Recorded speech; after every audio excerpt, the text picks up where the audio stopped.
우리가 신앙생활을 하면서 부인할 수 없는 사실은 항상 하나님이 기뻐하시는 일에는 반드시 사탄의 방해와 공격이 따라온다는 것입니다. 예배를 잘 드리려고 하면은 예배를 통해 은혜를 받으려고 하면 반드시 그 시간에 악한 사단 마귀는 그 자리를 틈타고 그 자리를 넘보고 예배드리지 못하도록 강하게 역사합니다. 또 하나님이 원하시는 일, 영혼을 구원하는 전도하는 일에도 사탄이 가만히 두고 보지를 않습니다. 그래서 우리에게 기도가 무엇보다 중요합니다. 기도로 사탄의 역사를 막고 하나님이 일하시도록 해야 하는 것입니다. 예배 드리는 시간에 예배를 방해하는 일이 없도록 중보기도 해야 합니다. 전도도 마찬가지입니다.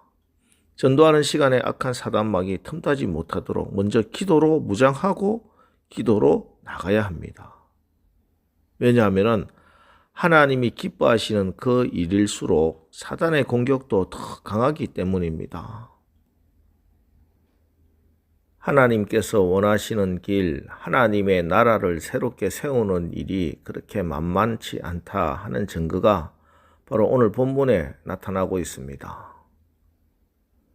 페르시아의 고레스 왕의 칙령으로 바벨론에서 포로 생활을 하던 이스라엘 백성들이 성전을 재건하려는 소명을 가지고 마침내 고국으로 돌아왔습니다. 그리고 그해 7째 달에 온 백성들이 함께 모여 초막절 잔치, 초막절 예배를 드립니다.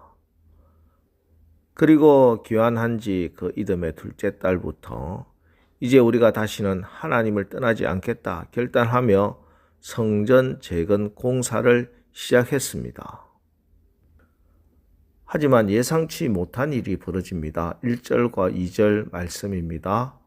사로잡혔던 자들의 자손이 이스라엘의 하나님 여호와의 성전을 건축한다 함을 유다와 베냐민의 대적이 듣고 스룹바벨과 족장들에게 나와 이르되 우리도 너희와 함께 건축하게 하라.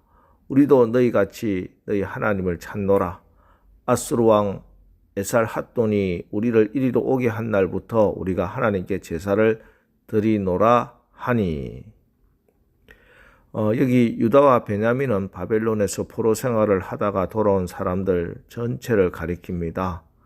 돌아온 사람들의 다수가 유다와 베냐민 지파 사람들이었고 그들은 예루살렘을 비롯한 남유다 지역에 흩어져 살았기 때문에 그렇게 불렀습니다. 그리고 유다와 베냐민의 대적은 구체적으로 사마리아 사람들을 가리킵니다. 솔로몬 왕이 죽고 르호보암 때 이스라엘이 남북으로 분열되어 내려오다가 BC 722년 북이스라엘이 아수르에 의해서 먼저 멸망당했습니다. 이때 아수르의 에살핫돈 왕은 북이스라엘 사람들을 포로로 아수르 땅으로 끌고 가고 대신에 아수르 지역의 바벨론, 쿠다, 아화 그리고 하맛과 스발와임 등지에서 사람들을 이주시켜서 사마리아에 정착하게 했습니다. 그로 인해서 이제 사마리아 사람들은 자연스럽게 혼혈이 되었고 이방에서 온 사람들의 종교도 함께 섞여서 하나님도 섬기고 이방신도 섬기는 혼합주의적인 신앙생활을 하고 있었습니다. 자, 그런데 총독 스룹바벨과 대제사장 예수아를 중심으로 성전을 다시 지으려고 하자 그 소식을 듣고 이 사마리아 사람들이 찾아와서 자기들도 이 일에 동참하게 해달라 이렇게 요구를 하는 겁니다. 그러나 이들은 정말 성전을 다시 세우는 일에 동참하려고 하는 것이 아니라 어떻게 하든 이 일을 방해하기 위한 사단의 도구였습니다. 생각해 보십시오. 남유다가 망하게 된 결정적인 이유는 국방력이 약하거나 경제력이 모자랐기 때문이 아니었습니다. 하나님을 섬기면서도 바알과 아세라를 비롯한 가나안의 이방신들도 함께 섬겼기 때문입니다. 지난 70년간 바벨론 포로 생활을 통해서 그것을 뼈저리게 깨닫고 깊이 깊이 참회하고 참 많이 울었었습니다. 그리고 더 이상 우상 숭배하는 일은 절대 하지 말자 결심을 했습니다. 그래서 마음의 성전부터 깨끗하게 하려는 예배부터 시작한 사람들입니다. 그런데 지금 이방신들을 함께 섬기는 혼합주의 신앙에 물든 이들이 단지 건축물을 짓는 이 일에 참여하여 순수한 신앙을 더럽히려고 하는 것입니다. 물론 이들이 동참하면은 재정적으로나 일하는 사람의 노동력이나 이런 것은 유익이 있겠지요. 하지만 성전은 돈으로 지어지는 것도 아니요, 노동력으로 지어지는 것도 아닙니다. 하나님만 바라고 하나님만 섬기는 순수한 믿음으로, 신앙으로 세워지는 것입니다.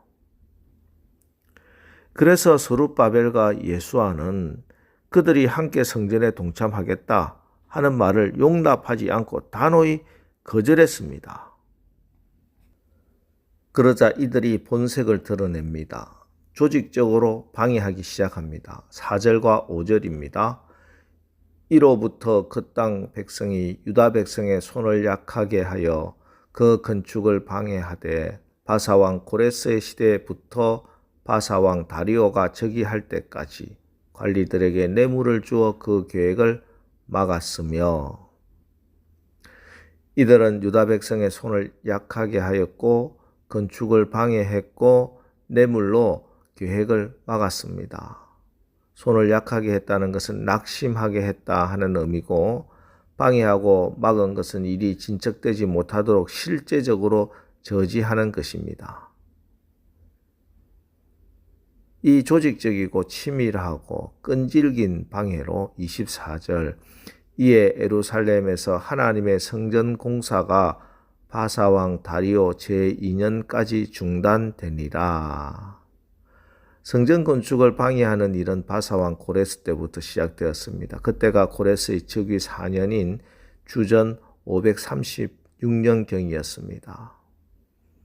그 이후로 성전 건축이 중단된 것은 다리오 왕 제2년까지 계속됩니다. 그때가 약 주전 520년경입니다. 그러니까 주전 536년에서 520년까지 약 16년 동안 성전의 기초만 놓은 채 대적들의 방해로 성전 건축이 중단된 것입니다. 자, 주님이 기뻐하시는 주의 일을 하는데 16년이나 진척이 없습니다. 그러면서 사람들의 모습이 여러 가지로 나타나게 되지요. 우리가 하나님의 뜻대로 이 자리에 성전을 재건하겠다고 왔는데 왜 하나님께서는 이 자리에 순적하게 성전 재건을 허락하지 않는가? 우리가 하나님이 원하시는 성전 재건에서 예배 한번 제대로 드려보겠다는데 왜 하나님이 이토록 이 대적을 가만히 두시는가? 그런 원망으로 16년을 보낸 사람도 있을 것이고, 아님 오히려 냉소적으로 이제 포기해야 한다, 분열을 조장하는 사람도 생겨났을 겁니다. 그러나 그런 와중에도 우리가 기도하는 일은 쉬지 말아야 한다고 기도 모임을 지속하는 사람도 있었을 겁니다. 이런 시간이 16년 동안 이어집니다. 그리고 마침내 이 기도가 응답받게 되지요. 그렇습니다. 사단은 절대로 자기가 이미 차지하고 있는 영역을 쉽게 내주지 않습니다. 우리가 어떤 사람에게 교회 갑시다, 예수 믿으십시오 라고 말하는데 한 번에 돌아오는 사람은 거의 없습니다. 사단이 그 영혼 수십 년을 붙들고 있었는데 그렇게 한 번의 전도로 쉽게 내주겠습니까?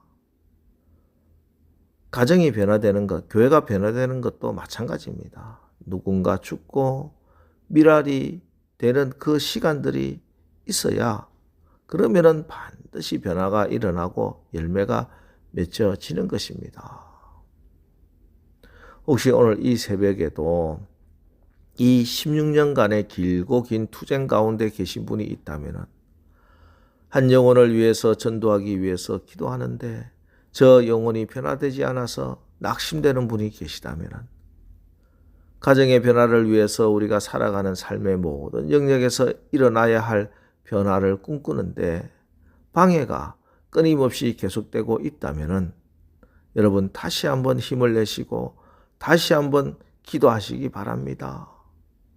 우리의 눈에는 보이지 않는다 하더라도 하나님은 역사하시고 계시고 결국에는 이루실 줄로 믿고 여러분 기도하시고 또 응답 받으시는 오늘 이 새벽이 되기를 주님의 이름으로 축원합니다. 기도하겠습니다. 하나님, 우리가 하나님의 뜻을 이루고 하나님이 기뻐하시는 그 일에 쓰임 받을 때 악한 사단의 공격과 방해가 있다는 사실을 깨닫습니다. 그리고 우리의 의지나 우리의 지혜로는 도저히 이 사단의 괴계를 분별하고 물리칠 수 없다는 것 또한 너무나 잘 알고 있습니다. 그래서 우리가 늘 기도합니다. 어떤 악한 공격도 하나님의 도우심으로 반드시 이길 수 있다는 것을 믿는 믿음으로 저희들 오늘도 이 새벽에 기도하오니 우리가 오늘도 악에게 지지 말고 선으로 악을 이기게 하시고 매우 힘들고 악한 환경까지도 마침내 하나님의 뜻 안에서 궁극적으로 선한 것으로 만들어 주옵소서. 예수님의 이름으로 기도합니다. 아멘. 자, 이제 주여 우리가 하나님이 기뻐하시는 그 일에 낙심하지 않게 하시고 시험에 들지 않게 하시고 악에서 구하시는 하나님의 은혜를 입어 승리하는 오늘 하루 되게 하옵소서. 오늘 말씀 붙들고 우리 합심해서 기도하고 나가겠습니다. 우리 기도하겠습니다.